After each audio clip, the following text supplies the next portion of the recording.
Bonjour à tous. On va attaquer ce speed learning, deuxième partie sur Azure AI Foundry. Pour les personnes, bon, déjà pour se rafraîchir la mémoire, parce que c'est vrai que c'était quand même le 22 mai, donc il y a 3 semaines. Je vous propose, je vais repasser rapidement sur le début du diaporama pour essayer de. Alors, comment ça marche comme ça? Pour vous faire vite fait un petit résumé de contextualisation de la première partie. Donc la première partie, je ne vais pas m'attarder, hein, mais on avait juste fait un état des lieux, comme quoi il y avait beaucoup d'entreprises qui en étaient que à la partie POC et qui n'étaient pas encore passées en production aujourd'hui, que beaucoup avaient en projet de partir sur l'ère agentique, on va y revenir tout à l'heure, et que seuls 30% à peu près des cas de POC IA étaient aujourd'hui passés en production. Euh, donc ça, c'était l'état des lieux actuel. Pourquoi faire donc je vous laisserai regarder, hein, en plus en détail la présentation qui est disponible sur YouTube, la partie 1. Donc on a parcouru un petit peu donc les cas d'usage IA. Donc l'utilisation multimodèle était quand même majoritaire aujourd'hui. Et d'où l'intérêt donc d'Azure AI Foundry qui met à disposition aujourd'hui donc un outil complet pour les développeurs pour pouvoir facilement passer d'un modèle à l'autre.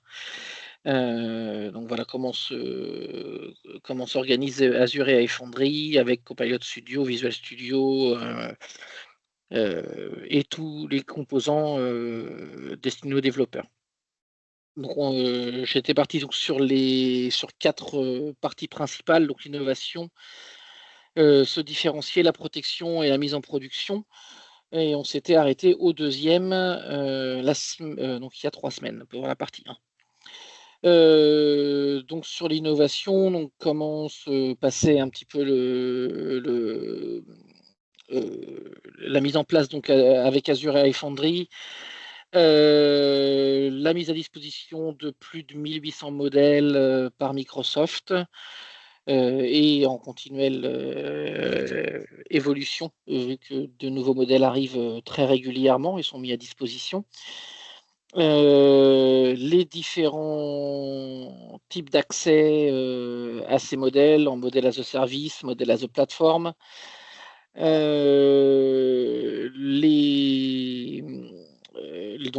meilleurs modèles, la possibilité de changer de modèle avec du O1, O1 Mini en fonction des utilisations, GPT-4, DALI, etc.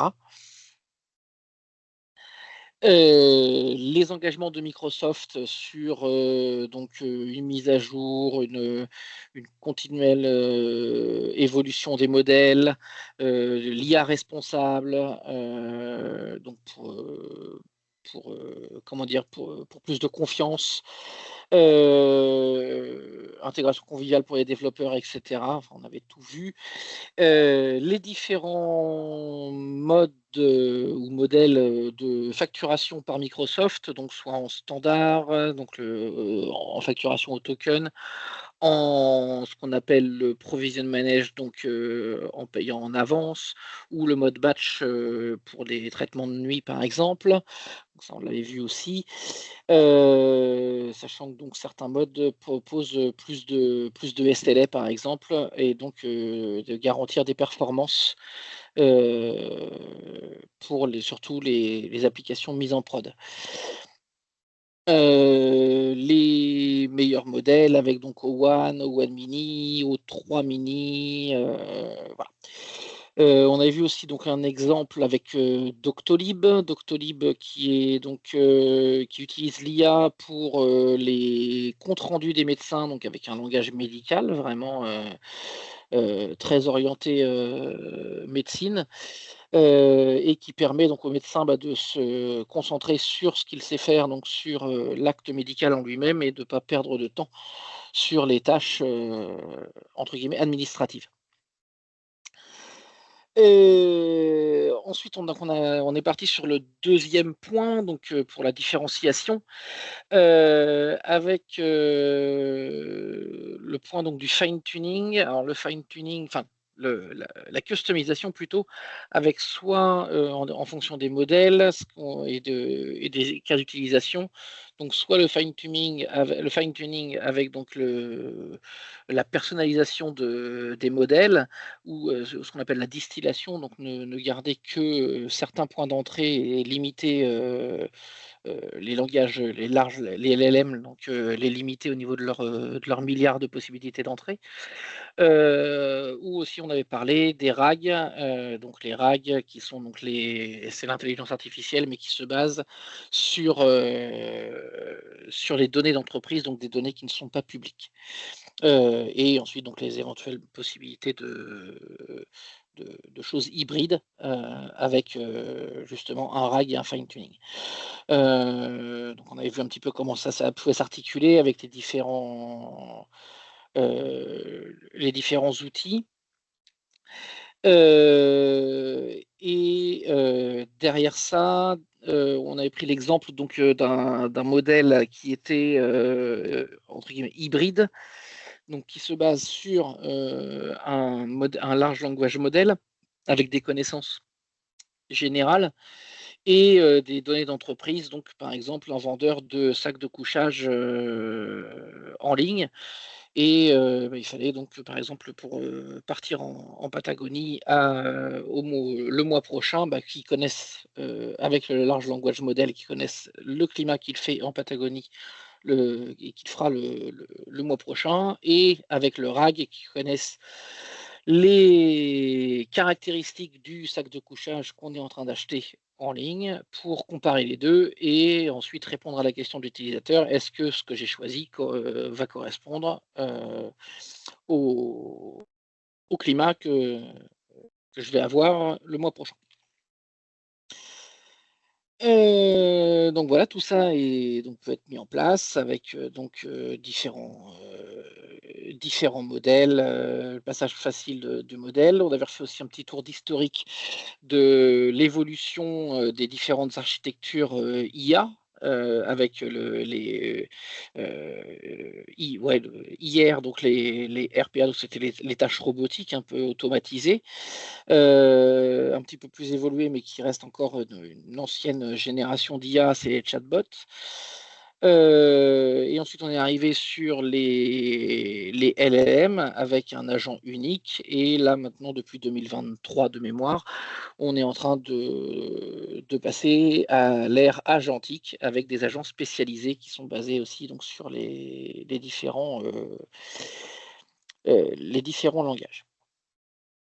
Voilà donc ce qu'on s'était dit et on avait terminé donc, alors sans rentrer vraiment dans le détail, mais on avait vu que donc depuis début 2023, donc on a eu l'apparition des LLM. Donc il y avait des premiers cas d'usage, très simples, avec des questions typiquement, fais-moi un résumé du document et donc là le LLM faisait la chose parfaitement. Pas besoin d'agent pour faire ça. Et ensuite donc on est arrivé sur cette notion d'agent et d'orchestration, avec aussi donc les RAG, et donc donc les données contextuelles et pour répondre à des questions clients. Donc questions qui sont plus ou moins complexes avec des données d'entreprise. Et donc maintenant, pour effectuer des tâches et vraiment avoir un workflow business très très élaboré, on va avoir donc cette notion de multi-agent. Où donc là, cette fois-ci, on va avoir un agent coordinateur, un agent chapeau en fait, qui va déléguer des tâches sur des parties très spécifiques comme l'IT, la récupération de données ou le déclenchement de différentes actions spécifiques. Donc voilà pour ce qu'on s'était dit en première partie. On va pouvoir continuer la deuxième partie sur donc de cette ère agentique et de la différenciation des expériences. Donc il y a toute une continuité de l'expérience qui peut être proposée donc pour nos clients, hein, grâce au framework agentique.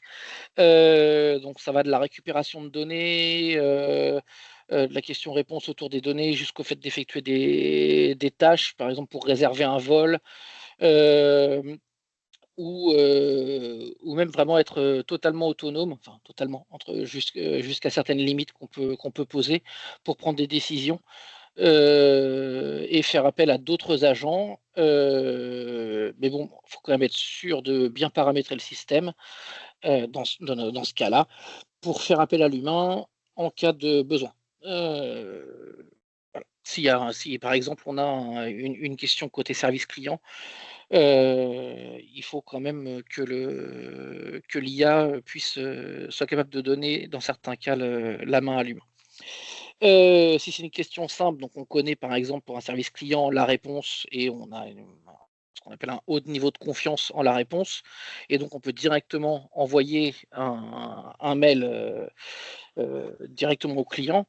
Par contre, si on a un cas un peu plus complexe à résoudre, avec des interactions avec le client, et qu'on voit que la problématique est donc n'est pas résolvable directement en IA, dans ce cas-là, à ce moment-là, on fait ce qu'on appelle intervenir le human in the loop. Donc en fait, on fait intervenir l'humain pour résoudre le problème. Mais dans le cas d'un service client, par exemple, on serait sur un appel à l'humain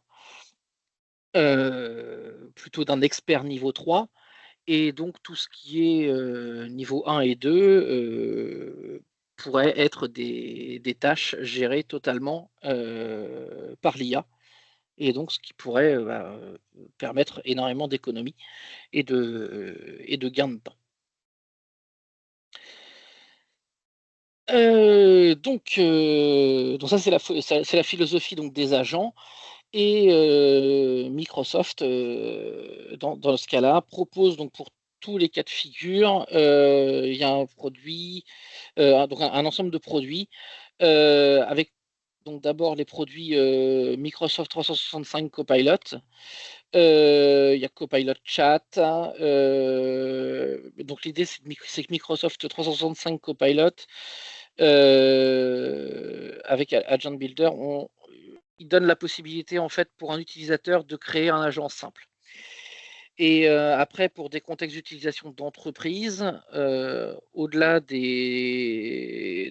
ces copilotes, il y a donc ce qu'on appelle Copilot Studio, qui contient lui plein de connecteurs et qui permet de générer donc des actions, d'être connecté à différents ERP.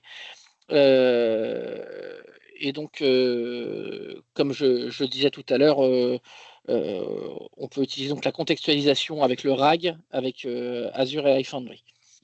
Et enfin, dans un mode d'utilisation pro-code, donc là, de façon très intégrée avec Visual Studio GitHub, on a la possibilité ici d'utiliser un produit donc, qui s'appelle Azure AI Agent Service, qui fait partie donc d'Azure AI. Et là, vraiment, on peut retenir que Copilot Studio, donc c'est un service manager en mode SaaS, donc qui sera très simple d'utilisation. Et donc il y a aussi tout un tas de passerelles avec Azure AI Foundry en mode pro-code, où enfin on veut développer des agents. Et donc pour ces cas d'usage plus complexes, on utilisera donc Visual Studio et GitHub, et on sera donc fortement intégré avec Azure AI Foundry dans ce cas-là. Donc Azure AI Agent Service a été annoncé à l'Ignite. Alors c'est disponible en public preview. Je ne sais pas quand est-ce que la version officielle va sortir. Donc il y a un SDK et il y a également une interface d'utilisation ergonomique visuelle depuis Azure AI Foundry. Voilà.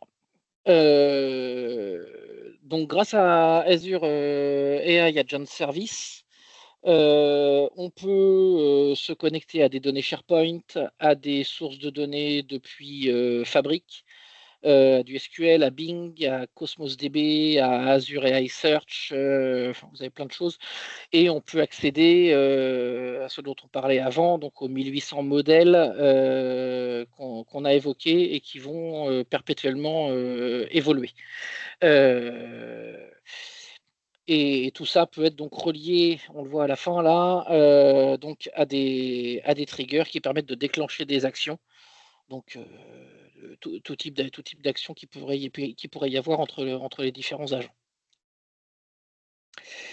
Donc pour tout ça pour le moment, donc c'est en public preview et bon, ça va permettre donc d'aller très très loin donc dans l'ère agentique. Donc là, comme vous voyez, on est vraiment au début de l'ère agentique, hein. Les produits sont encore en preview mais tendent à sortir. Et donc on va pouvoir voir un petit peu comment ça marche et les possibilités que va nous proposer Microsoft. Donc par exemple pour un cas d'usage, on va prendre un utilisateur interne d'une entreprise qui va devoir faire un voyage à New York, un voyage business, et il va poser donc sa question à un macro-agent qui va être spécialisé donc dans la réservation de voyage. Et derrière, on va avoir par exemple le modèle O1 qui a des capacités de raisonnement et qui va se charger de toute l'orchestration des agents spécialisés et qui va déléguer ensuite des questions à différents modèles spécifiques pour combiner la recherche d'informations internes et externes, avec éventuellement l'appel à des partenaires qui peuvent être typiquement des API TripAdvisor ou autres, et qui peuvent déclencher différentes actions. Alors,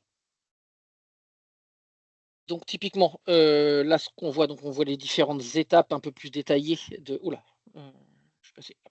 On voit les différentes étapes un peu plus détaillées de notre réservation de voyage business. Donc ici, donc, je récupère des informations sur un hôtel à New York. On utilise donc l'API TripAdvisor, mais j'ai aussi en parallèle une question sur les indemnités de voyage par rapport aux différentes notes de frais. Et donc là, je récupère des données donc, qui sont vraiment internes à l'entreprise via le RAG, parce que chaque entreprise a ses propres politiques de coûts. Et donc là, l'IA est capable donc, de me réserver mon hôtel, mon voyage, et aussi de m'informer que j'ai le droit à tant de notes de frais pour cette destination en business. Donc voilà, on va faire vraiment appel à différents outils, comme vous pouvez voir là dans le fonctionnement de l'agent. On a au milieu en bas, je vais essayer de prendre, voilà, ici, hop, voilà. Donc tout ici, les outils facultatifs. On voit qu'il y en a quand même beaucoup qui sont marqués en bientôt dispo et donc qui sont donc il y a encore beaucoup de choses qui sont en preview, mais ça tend à venir dans les semaines ou mois qui viennent. Donc voilà, vous voyez donc la capacité de se différencier grâce à Azure AI Foundry avec un spectre donc de solutions très très riche. Et donc si on revient à cette partie RAG et contextualisation, on peut prendre aussi l'exemple donc là de Legrand qui a utilisé donc les solutions Microsoft et qui avait besoin d'optimiser la gestion de plein de références produits et d'automatiser la production et la génération de ces données. Et donc, ils ont utilisé donc Microsoft avec principalement Azure et iSearch pour cette partie RAG, donc des modèles Azure OpenAI. Et ils ont réduit apparemment leur temps de génération des données d'environ 60%. Donc au niveau retour sur investissement, on est quand même sur des gaps assez énormes. On va pouvoir enchaîner maintenant sur la troisième partie, donc la protection des données, parce qu'on a vu donc comment innover et comment se différencier. Mais donc côté Microsoft, ils n'ont pas attendu donc l'IA générative comme on la connaît aujourd'hui pour avoir des solutions très fortes et des principes très forts en termes d'IA responsable, ce qui est énormément recherché par les clients, hein. On le voyait dans les premiers slides de la partie 1. Les gens n'ont pas encore totalement confiance en l'IA.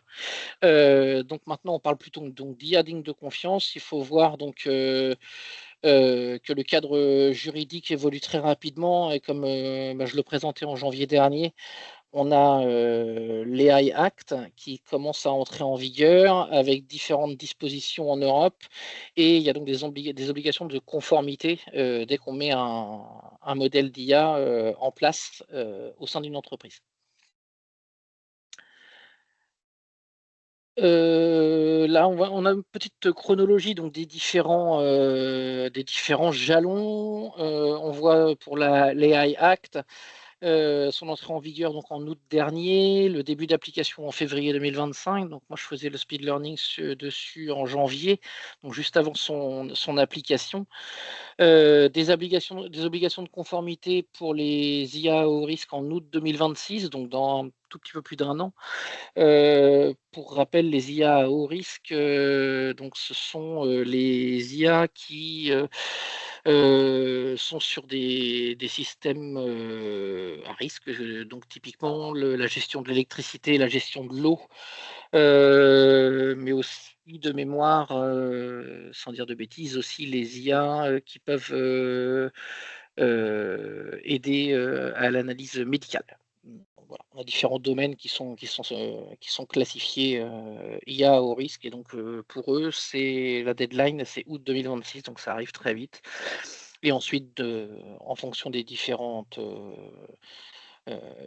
différentes complexités et des risques, ça s'étale donc pour l'instant jusqu'à 2030 au niveau de la réglementation.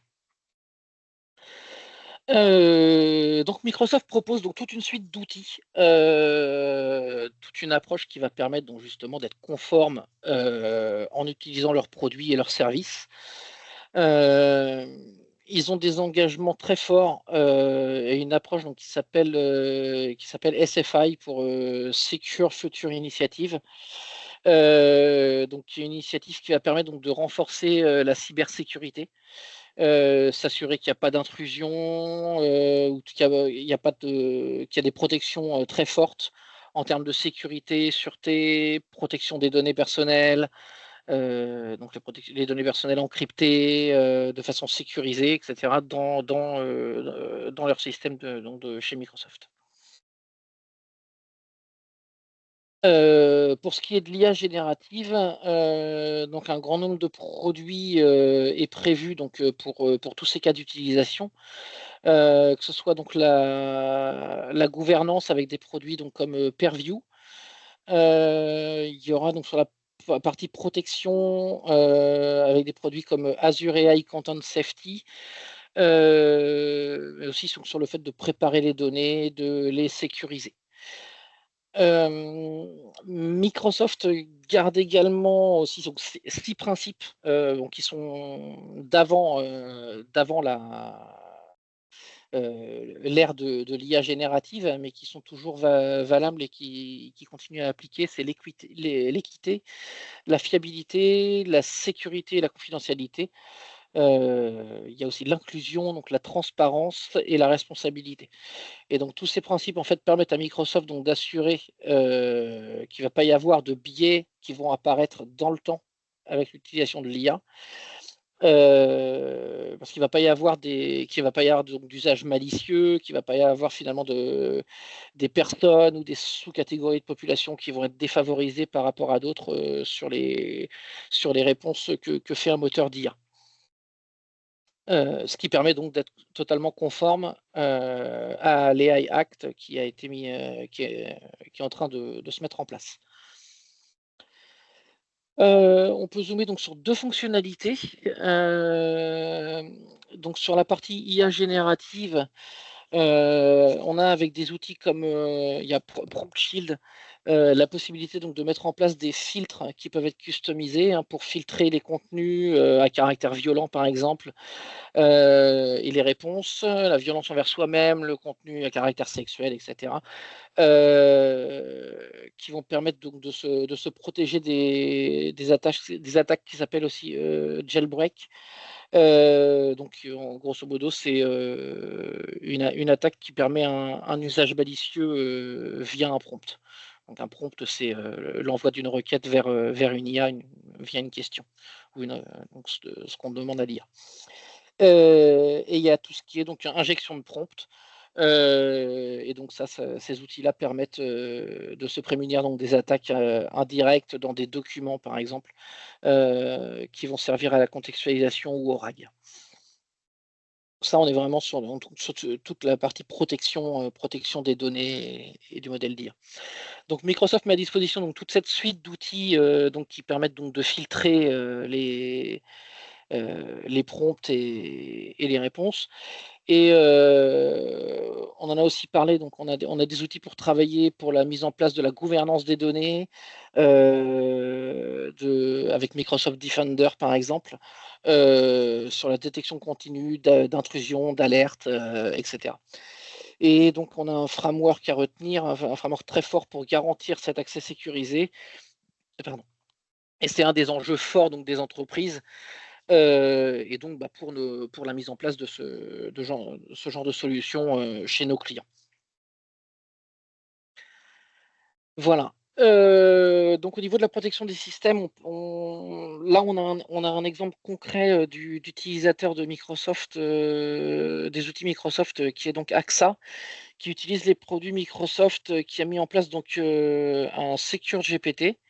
Qui utilise donc des modèles Azure OpenAI et aussi Mistral, donc sur Azure. Oula, pardon.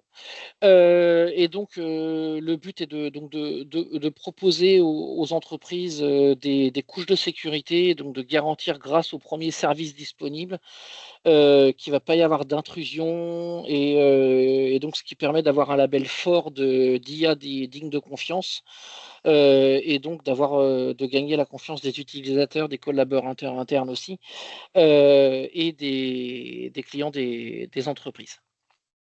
Donc ça a été mis en place chez AXA avec les solutions Microsoft. Et donc, on le voit, voilà, avec la conformité AI Act et RGPD, évidemment. Voilà, on va pouvoir attaquer notre dernière partie, qui est donc le passage en production. Donc l'IA digne de confiance est donc maintenant mise en place, et on va passer donc sur le passage en production et la mise à l'échelle. Donc la phase de POC, bon, est relativement bien maîtrisée maintenant par les entreprises qui se sont mises à l'IA et à la mise en place de ces solutions et de ces cas d'usage. Le passage à l'échelle pose souvent plusieurs nouvelles problématiques. Il y a le sujet donc de la collaboration entre différentes équipes. Il peut y avoir des équipes dans les entités business qui doivent valider certains cas d'usage. On va aussi avoir des équipes data et AI, des équipes product management. On va avoir donc des équipes de AI engineers, data analysts, les équipes de dev, etc. Et donc, pour le passage en production, toutes ces équipes doivent arriver à collaborer ensemble pour s'assurer que le passage en prod va se faire de façon optimale, et que les métriques qui ont été définies donc, pour le passage en prod vont bien être au rendez-vous quand ça va avoir lieu. Et donc aussi que dans le temps, tous les risques évoqués précédemment, donc on a pu voir l'apparition de la détection d'usage malicieux, le fait qu'un modèle IA réponde moins bien dans le temps et dévie Et donc tout ça, faut le superviser et le suivre donc dans le temps, pour avoir une démarche, donc ce qu'on appelle, LLMOps, pour prendre des mesures correctives les mesures correctives qui s'imposent si, s'il y a lieu pour, éviter donc, les intrusions et la déviance d'un modèle.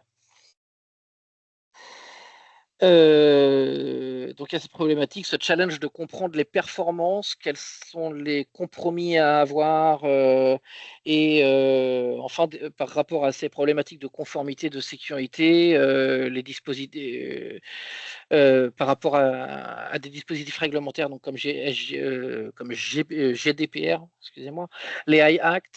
Donc il faut s'assurer que tout est cohérent, en conformité et que tout tourne correctement, en prod.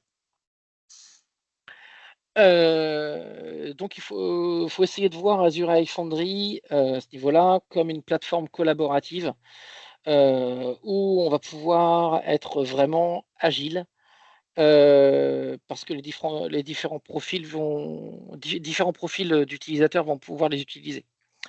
Donc ils vont pas forcément tous utiliser toutes les fonctionnalités d'Azure AI Foundry, au contraire, mais plutôt des parties spécifiques. Par exemple, un product owner, va regarder des métriques de pertinence. Ouh je suis parti loin, excusez-moi.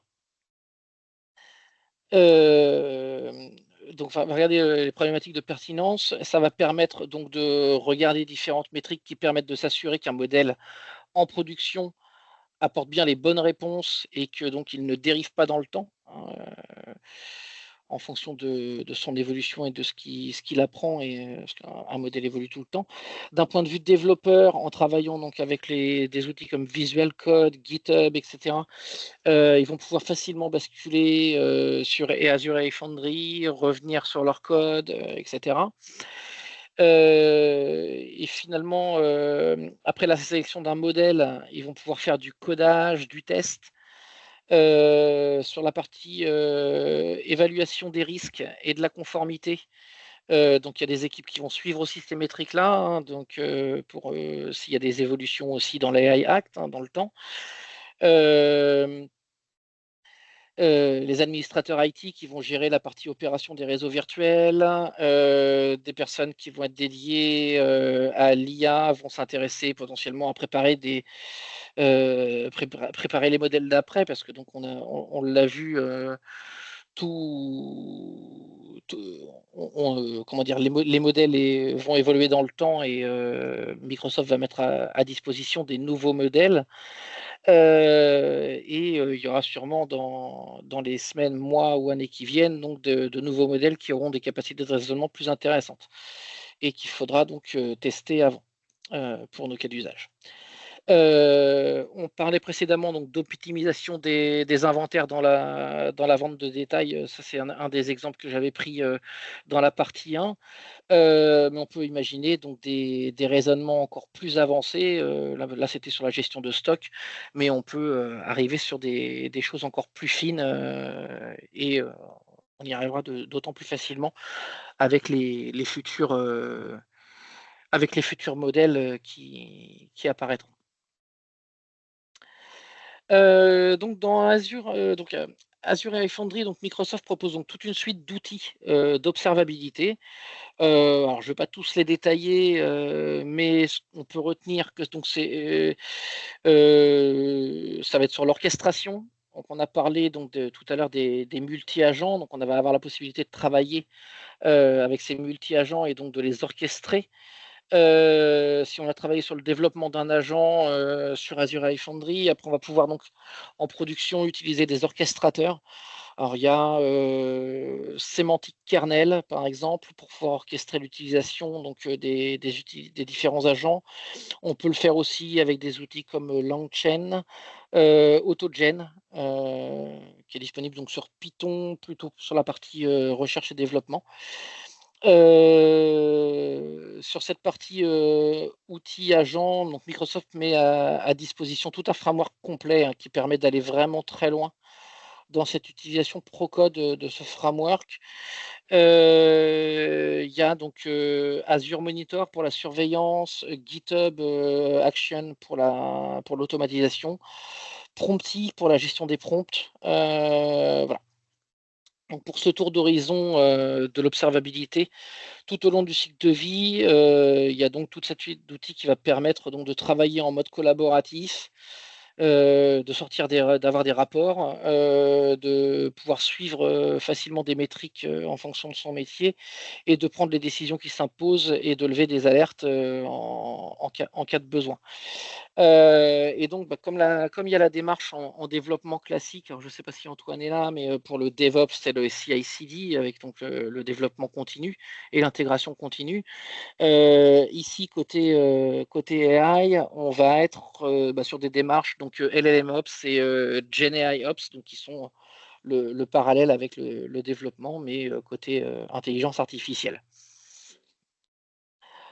Un dernier exemple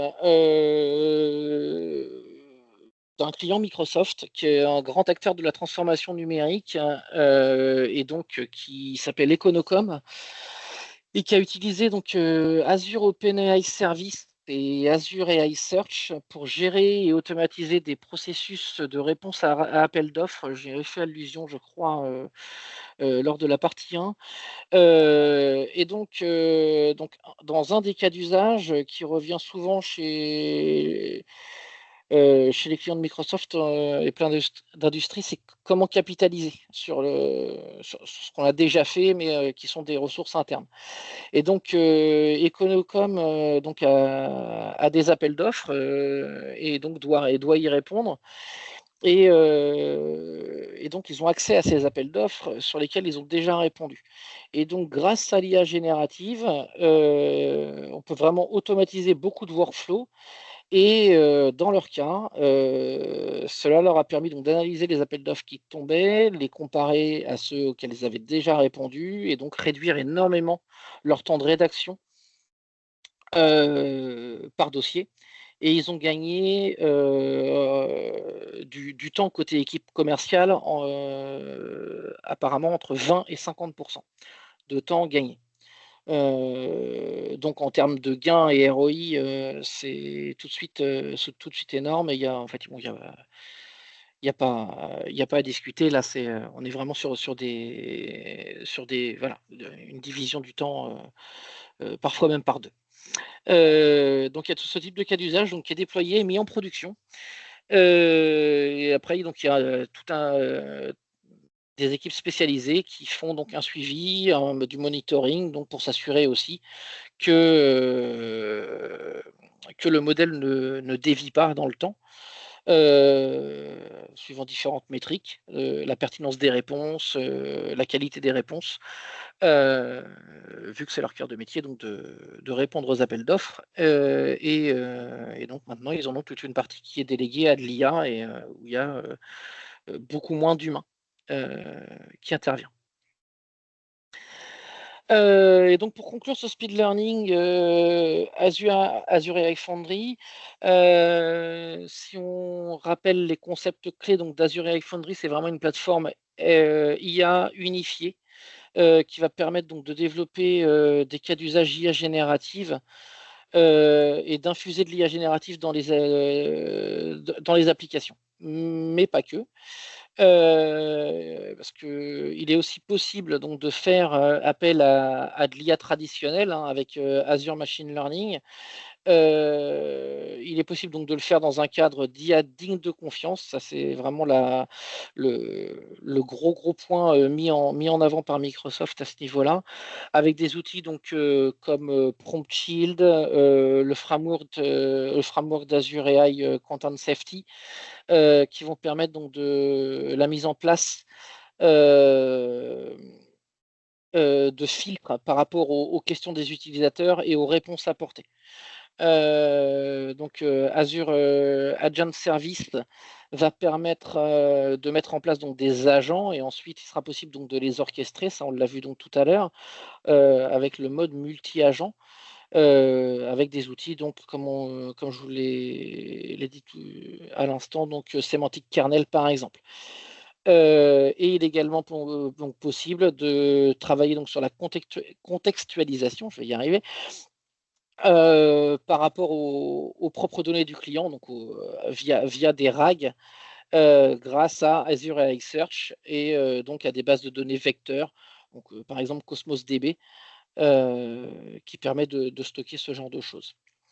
Et donc Microsoft met à disposition un grand nombre de partenaires qui peuvent aider les clients, et donc nous aussi, pour analyser l'architecture actuelle et cible du client. Donc les partenaires des équipes Microsoft accompagnent les clients sur les problématiques. Faut rappeler aussi donc qu'il existe un large choix de modèles. Aujourd'hui, on est à 1800, mais ça va évoluer avec le temps. Le partenariat fort de Microsoft avec Mistral AI, et avec donc des modèles comme Mistral Large sont accessibles en modèle as a service sur Azure, ce qui permet de bénéficier donc de tout le framework d'intégration d'Azure AI Foundry et d'être facturé uniquement au token, donc de s'affranchir de tout ce qui est déploiement des GPU, etc. Et d'ailleurs, au passage, si le projet IA, par contre, est assez mature, ou s'il y a des besoins avancés de faire du fine-tuning ou de réentraîner des modèles préentraînés, il est possible de le faire. Il y a aussi donc des capacités de GPU, que ce soit des GPU NVIDIA ou d'autres GPU. Et donc pour ça, là, c'était vraiment une parenthèse. Faut vraiment voir directement avec les équipes Microsoft si notre client a ce genre de besoin. Et donc surtout, ce qu'il faut retenir sur Azure AI Foundry, donc c'est cette forte intégration, hein, dans un contexte pro-code, pour les développeurs avec des environnements de développement comme Visual Studio, GitHub, et surtout le SDK Azure AI Foundry, qui permet finalement, donc sans impacter lourdement le code, de faire appel à un modèle ou un autre et d'en changer très facilement euh, d'un point de vue dev. Et enfin, donc, ce qu'il faut retenir c'est que si tous les copilotes dont on entend parler chez Microsoft ont été développés grâce à cette suite d'outils. Donc dans une approche IA digne de confiance, et pour la supervision, le choix du modèle, le suivi dans le temps. Donc c'est une démarche donc GenAI Ops, et tout ceci donc, a donc été fait via Azure AI Foundry. Et donc en interne, en fait, Microsoft s'est positionné comme le client zéro de leur plateforme unifiée. Ce qui permet donc quand on voit je trouve, hein, le succès de Copilot aujourd'hui, d'avoir quand même relativement confiance en cette plateforme Azure AI Foundry. Et donc pour terminer, et pour accompagner les clients à chaque étape, que ce soit donc sur une phase plutôt de mise en place des idées ou sur une phase de mise en production, Microsoft a des équipes ou des partenaires qui peuvent accompagner donc les clients finaux. Ils ont aussi donc tout un écosystème donc de partenaires, et aussi des programmes qui peuvent permettre aux clients d'accélérer en travaillant avec leurs partenaires. Donc c'est des partenaires qui sont référencés donc sur leur déploiement de projet. Ils ont des accélérateurs aussi qui permettent donc dans différents secteurs verticaux, donc que ce soit le secteur bancaire, assurance, le retail, etc. L'infusion d'IA générative donc dans les différentes applications, et à tous les niveaux de processus. Donc là, on est vraiment sur de la spécialisation sectorielle. Voilà, beh, je pense que j'ai fait le tour. Je ne sais pas si j'espère que ça vous a déjà intéressé, et je ne sais pas s'il y a des questions, sinon ce sera terminé pour moi.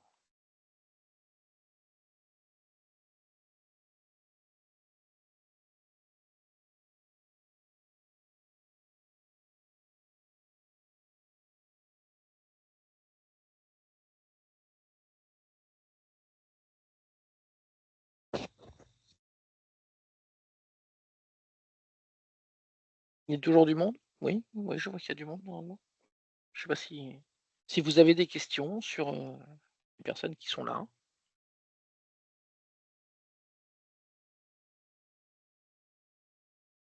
Est-ce que Zeneb ou bien Mathieu, vous avez des questions? Merci Arnaud, c'était hyper intéressant et ça permet de se tenir au courant de ce qui se passe sur ces sujets-là là, d'actualité. Non, je pense que la question que j'ai, c'est est-ce que pour l'instant c'est juste un outil qui peut être déployé dans des petites structures et dans des petites équipes, mais pas vraiment pour l'instant chez un client, un gros client et de manière large, quoi. Alors, au niveau des exemples qui ont été pris sur la partie 1 ou la partie 2, hein, la partie 1 qui s'est surpassée très rapidement au tout début de speed learning ou sur la partie 2, on voit quand même qu'on a des clients qui sont plutôt gros. Alors après, effectivement, est-ce que c'est des petites équipes chez les clients? C'est dans les labs en général, ces J'ai trucs-là, pas non? l'info, mais là on est quand même sur des. Là, les exemples qui ont été pris, donc que j'ai récupéré de Microsoft, ce sont des exemples qui sont mis en production, qui sont en Ouais, production. d'accord. Donc on a des mises en production avec ces outils Microsoft chez AXA. Alors après, quelle est la taille du projet? Ça, effectivement, j'ai pas cette information, mais c'est de la mise en production. On n'est pas sur du POC ou sur du lab. Donc on a quand même des services comme Doctolib, AXA, Legrand. Enfin bon, voilà, on est quand même sur des. Alors effectivement, ils n'ont pas de l'IA à tous les niveaux, mais on est quand même sur des grosses structures qui sont passées au stade d'après le POC. Ouais. En tout cas, ça fait rêver. Si on peut déléguer comme ça à des équipes de composants IA les différentes tâches et les faire travailler entre elles, Ah bah complètement. ça peut. Là, quand je voyais, alors le dernier exemple que j'ai pris, là, je m'y suis un petit peu plus attardé chez Econocom. Donc, si j'ai, alors, je connaissais pas Econocom avant, mais enfin, bon, c'est un gros acteur, apparemment ESN ou quelque chose comme ça. Effectivement, j'ai pensé à Algofi ou encore à des beaucoup plus grosses structures, évidemment. Mais quand il s'agit de répondre à un appel d'offres, si le service commercial peut gagner entre 20 et 50% du temps sur les réponses à l'appel d'offres, euh, je ne connais pas le travail de commercial, mais je pense que c'est un gain monstrueux. Et le challenge derrière, c'est juste d'arriver à plugger ces trucs-là au bon endroit, quoi, par Exactement, oui, rapport oui, aux tout à outils fait. qu'on Ouais. utilise. Ouais, tout à fait. Ok.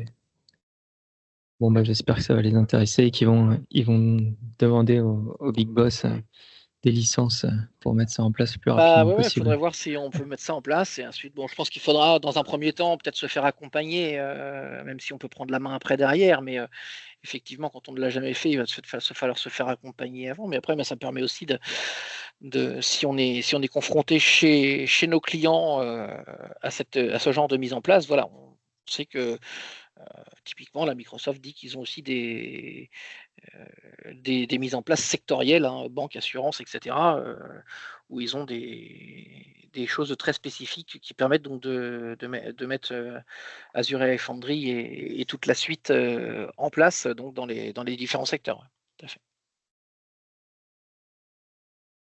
Si je peux me permettre d'intervenir du coup sur le Oui. sujet, c'est vrai que c'est un sujet qui est en pourparlers dans le groupe. En fait, pour l'instant, on est à la phase de benchmark des outils parce qu'il y a Copilot, effectivement, mais il y a aussi d'autres outils qui permettent d'améliorer la performance et de booster en fait les équipes commerciales, mais pas que. En fait, dans Copilot, il y a aussi toute une partie de reporting de meeting, de réponse aux appels d'offres, comme tu l'as cité, Arnaud. Il y a aussi toute une partie de suivi de projet, etc.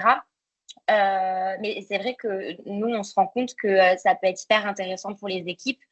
Et en tout cas, on est sur on est sur le sujet.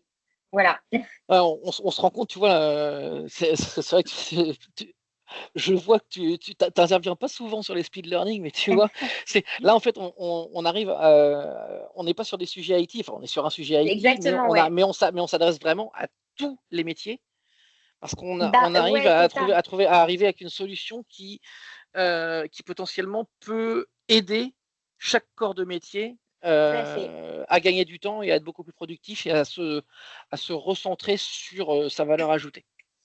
Ouais, c'est ça. Et puis en fait, c'est des outils qui s'adressent en fait à l'ensemble d'un groupe, que ce soit le pôle commerce, le pôle recrutement, la direction, le pôle communication et marketing. C'est vrai qu'on va tous l'utiliser, je pense, d'une manière différente, mais en tout cas, l'implémentation au niveau des fonctions commerce, support, etc. Je pense que ça peut être hyper intéressant. Pour le coup, moi, j'ai eu quelques meetings avec d'autres outils. Et en fait, c'est hyper intéressant, même la façon d'implémenter. En fait, par exemple, quand tu as un meeting avec un client, la fiche Salesforce se remplit vraiment automatiquement grâce à une API. Enfin, en fait, c'est vraiment un booster de performance qui, je pense, est vraiment hyper intéressant aujourd'hui à mettre en place. Tu te concentres vraiment sur ta valeur ajoutée et tout ce qui est, entre guillemets, tâches administratives redondantes et chronophages, tout peut être en partie travail mâché, quoi, complètement. Ouais, exactement. Et c'est vrai que je sais que Copilot le fait également, parce que je me suis pas mal renseignée du coup sur l'outil. Mais en fait, on peut même créer des prompts. Donc ça, c'est hyper intéressant. Par exemple, un prompt côté commerce. À la fin, en fait, le commercial, il a une petite checklist qui est remplie en fait automatiquement pour savoir s'il a bien abordé tous les sujets d'un entretien client.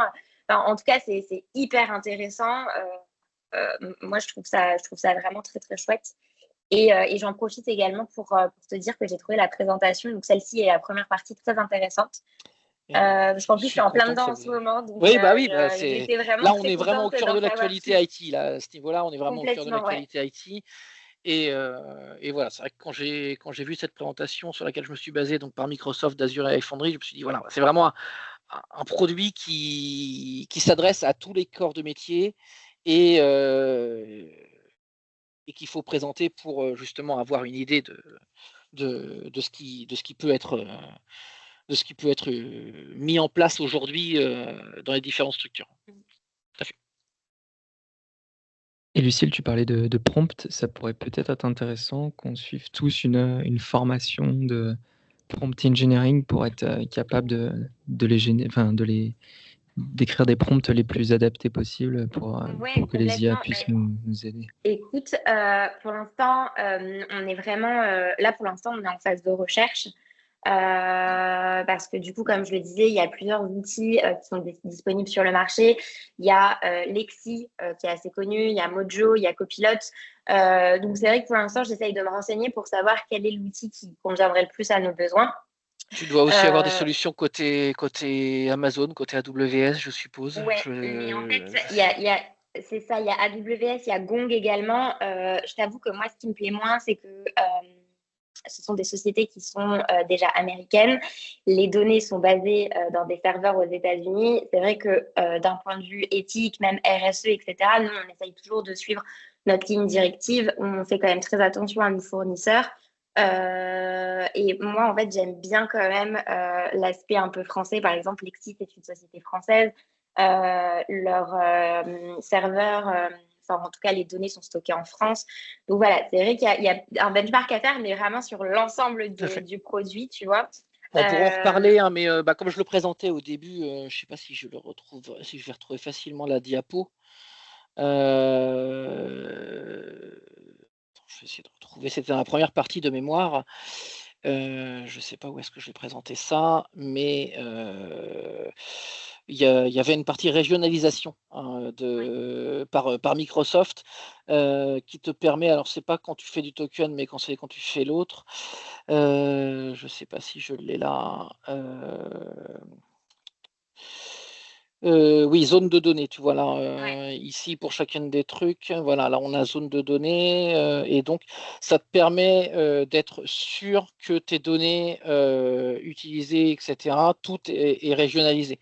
Donc ça te permet, alors quand ils faisaient leur présentation, donc ça te permet, donc si tu veux avoir tes données en France pour des raisons RSE ou des raisons même légales, Microsoft s'y engage sur des data centers français, mais ils expliquaient aussi que tu pouvais aussi potentiellement vouloir stocker tes données. Alors je ne sais plus quel pays nordique qui lui s'alimente beaucoup en énergie verte, par exemple. Oui, tout à fait. Voilà. Je l'avais lu aussi. Ouais. Donc voilà, Microsoft propose ce genre de solution justement avec la régionalisation et donc ok, Microsoft est une société américaine, mais tu as quand même toute cette partie régionalisation, c'est-à-dire qu'en fait, si ton système d'IA est basé en France et que tu veux que tout soit régionalisé, et voilà, tu peux demander à ce que et paramétrer ton truc.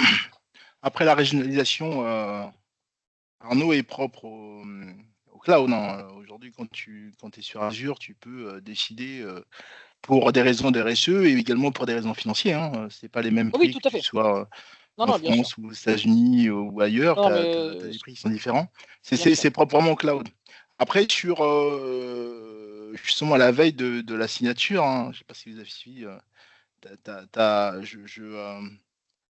j'en profite pour te féliciter, Arnaud. C'est vraiment de speed learning de qualité. Mais c'est vrai qu'à la veille de la signature de Mistral, je pense que vous avez suivi hier les informations où on a, je dis on parce que Mistral c'est français, vous le savez tous, s'il y a un accord très important avec Nvidia où à terme Mistral va proposer une architecture un peu comme celle-ci. Mistral avec partenaire Nvidia. fort, Mistral, j'en ai parlé, est partenaire très fort Azure AI Foundry, hein, de toute façon. Justement, là, ils vont proposer une dépendance parce qu'il y a une problématique au-delà du prix, de régionalisation, il y a une problématique de souveraineté également. Ça veut dire qu'aujourd'hui, si tu prends les services publics français, l'objectif, c'est pas de passer par Azure. Il y a une problématique de fuite des données, une problématique de souveraineté. Donc, avec Mistral, on sera tranquille. En tout cas, on peut aujourd'hui être content parce que Mistral, qui signe avec Nvidia cet accord, je crois qu'ils vont aller sur l'achat de 18 000, je crois, micropros Nvidia pour avoir proposé un cloud AI français. C'est juste exceptionnel parce qu'en plus, c'est privé, quoi. Je crois qu'ils avaient pour vision de faire un truc public avec, et on sait généralement que public, le projet se lance, on ne sait jamais combien de temps ça met. Mais avec Mistral, on aura la garantie d'avoir une souveraineté française avec cet outil, donc ça va être fabuleux. Et Mistral, sincèrement, est extrêmement performant. Hein, ah oui. Donc ça, c'est une excellente nouvelle pour nous.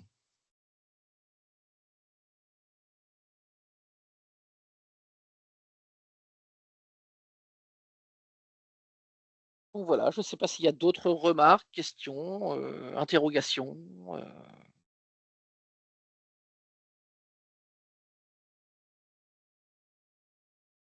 Ou autre. Lucille, c'est bon pour nous ou pas? Je pense que oui. Merci à tous et merci à toutes et à tous. Merci Arnaud surtout. Merci à vous. Si ça vous a intéressé, c'est le principal, c'était le but. Je le rappelle une dernière fois, comme d'habitude. Donc le replay sera disponible sur notre page YouTube. La partie 1 est déjà en ligne, n'hésitez pas. Et je pense que cette partie sera en ligne en début de semaine prochaine. Donc voilà, et à très vite pour d'autres speed learning. Passez une très belle après-midi et à bientôt. Bonne journée à tous. Merci Arnaud. Au revoir, à bientôt. Bye bye.